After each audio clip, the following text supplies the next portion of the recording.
പ്രിയ കൂട്ടുകാരെ, കാണാക്കാഴ്ചകൾ തേടിയുള്ള എൻ്റെ യാത്രയിൽ ഇന്ന് ഞാൻ എത്തിയിരിക്കുന്നത് ഇടുക്കി ജില്ലയിൽ അടിമാലിയിൽ നിന്നും കേവലം 4 കിലോമീറ്റർ മാത്രം ദൂരമുള്ള 200 ഏക്കർ എന്ന പ്രദേശത്താണ്. 200 ഏക്കറിൽ അതുല്യനായ ഒരു കലാകാരനുണ്ട്, കുട്ടിയച്ചൻ എന്ന ഓമന പേരിൽ അറിയപ്പെടുന്ന ജോൺസൺ. അദ്ദേഹം നല്ലൊരു ഗായകനാണ്. അതിലുപരി ഉപകരണ സംഗീതമെല്ലാം കൈകാര്യം ചെയ്യുന്നതിൽ വളരെ അതിസമർത്ഥനുമാണ്. അദ്ദേഹത്തിൻ്റെ ഏറ്റവും പ്രിയപ്പെട്ട വയലിനിൽ കൂടി ഒരു ഗാനം കേട്ടുകൊണ്ട് നമുക്ക് ഇന്നത്തെ പരിപാടിക്ക് തുടക്കം കുറിക്കാം.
ഇരുന്നൂറ് ഏക്കറിലെ ആദ്യകാല വ്യാപാരിയും കലാകാരനും നാടകകൃത്തും എല്ലാമായിരുന്ന KS കരോട്ട് എന്ന് തൂലികാനാമത്തിൽ അറിയപ്പെട്ടിരുന്ന KS കുരുവിള എന്ന 200 ഏക്കറുകാരുടെ കുട്ടിയാശാൻ.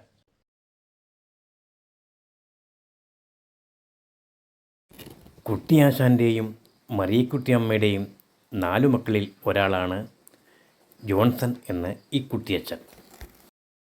നന്നേ ചെറുപ്പത്തിൽ വയലിനോട് അതിയായ കമ്പം തോന്നിയ കുട്ടിയച്ചൻ മൂവാറ്റുപുഴ ഏഞ്ചൽ വോയിസിൽ നിന്നാണ് വയലിൻ പഠനം പൂർത്തിയാക്കിയത്. ഇത് എത്രാം വയസ്സിലാണ് ഇത് പഠിക്കാൻ തുടങ്ങിയത്? ഞാനോ സത്യം പറഞ്ഞാൽ 25 വയസ്സ് കഴിഞ്ഞ 20 വയസ്സ് കഴിഞ്ഞ മോറ്റോട് പോയി പഠിച്ചേ? ഏത് അവിടെ മോറ്റോട് ഏത് ഏഞ്ചൽ വോയിസ് അവരുടെ ഒരു ഇൻസ്റ്റിറ്റ്യൂട്ട് ഉണ്ട് അവിടെ, ഈ ക്ലാസ് എടുക്കുന്ന അവിടെ പോയി പഠിച്ച് 1950 ഈ വയലിൻ്റെ ഒരു ഇത് എന്താ പറയുക, അവരൊരു ഗാനമേള കേട്ടേ അടിമാലി വെച്ച്. അപ്പോൾ ഇതൊരു ഭയങ്കര ഇതായിപ്പോയി, ഹരമായിപ്പോയി. അപ്പം ഞാൻ എത്ര ത്യാഗം സഹിച്ചാലും ഇത് പഠിക്കണമെന്ന് കൊണ്ട് പോയതാണ്. പഠിച്ച് മൂവാറ്റോട് പോയി പഠിച്ച് 1 മണിക്കൂറേ കിട്ടുള്ളൂ. അതിനിടയ്ക്ക് എനിക്ക് ബിസിനസ് തിരക്കിലുണ്ടായിരുന്നല്ലോ, നേരത്തെ ബിസിനസ് ഉണ്ടായിരുന്നു. ആ ഇടയ്ക്ക് റബ്ബർ കൊണ്ടൊക്കെ പോയി ഷീറ്റ് വയ്ക്കാൻ പോകും, ഞാൻ 1 മണിക്കൂർ കട്ട് ചെയ്ത് പോകും. മൂവാറ്റോട് അത്രയും ഇൻട്രസ്റ്റാണ്. അതുകൊണ്ട് അങ്ങനെ പോയി പഠിച്ചെടുത്ത് ആരും വായിക്കാറൊന്നും ആയില്ലായിരുന്നു. പിന്നെ ഒത്തിരി വർഷം കഴിഞ്ഞാൽ 4 വർഷം 5 വർഷം കഴിഞ്ഞൊക്കെ എൻ്റെ ഒരു സാഹിത്യം വായിക്കാറായി. ഇത്രയും പ്രാക്ടീസ് ചെയ്യുന്നു, ഭയങ്കര പാടാണ് പഠിക്കാൻ. പിന്നെ മറ്റേ ചാനൽ കിട്ടിയെന്ന് പറഞ്ഞ് ചാനൽ കിട്ടിയത് അവിടെ പോയി വായിച്ചു, ഇൻ്റർവ്യൂ ഉണ്ടാകും. എഴുതിയാനല്ല, അത് ഫ്ലവേഴ്സ്. അന്നേരം ഒരു പാട്ട് വായിച്ചാൽ അവർ സെലക്ട് ചെയ്തു. ഏത് പാട്ടാണ് ഓർക്കുന്നുണ്ടോ? ഓർക്കുന്നുണ്ട്. മലർക്കൊടി പോലെ അന്ന് പാടാമോ? തൊല്ലി പോലെ പാടാമോ? വായിക്കാം, നോക്കി.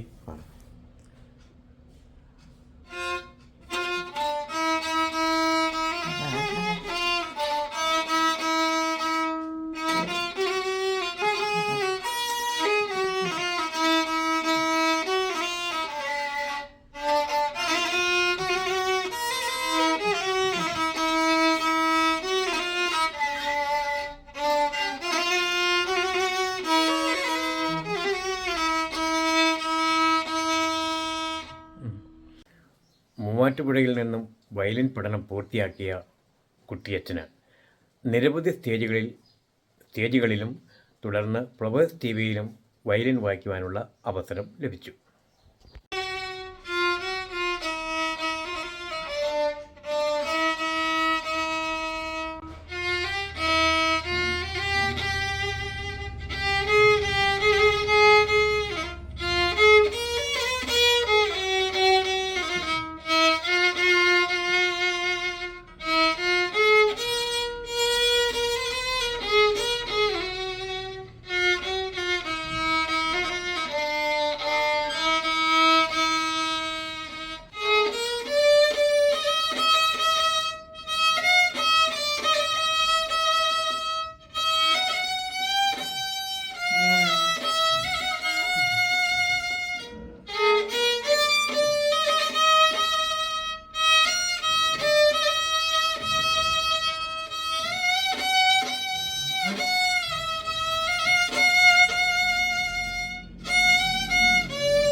ൻ്റെ മികവിലും ശ്രീ കുട്ടിയച്ഛൻ ചേട്ടന് സർക്കാരിനോട് പറയാനുള്ളത്, അർഹതപ്പെട്ട കലാകാരന്മാരെ അംഗീകരിക്കുക, അവർക്ക് കൊടുക്കുവാനുള്ള പെൻഷനും മറ്റ് ആനുകൂല്യങ്ങളും യാതൊരു തടസ്സവും കൂടാതെ, മുടക്കം കൂടാതെ കൊടുക്കുക എന്ന് മാത്രമാണ് ശ്രീ കുട്ടിയച്ഛന് സർക്കാരിനോട് ഓർമ്മപ്പെടുത്തുവാനുള്ളത്.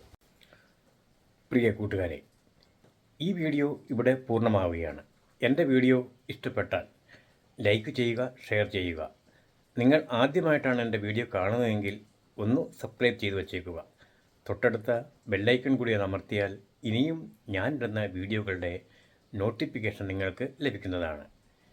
ഇനിയും കൂടുതൽ വിശേഷങ്ങളുമായി, കൂടുതൽ നേർക്കാഴ്ചകളുമായി അടുത്ത വീഡിയോയിൽ കാണാം. അതുവരെ തൽക്കാലം വിട പറയുന്നു. Good bye.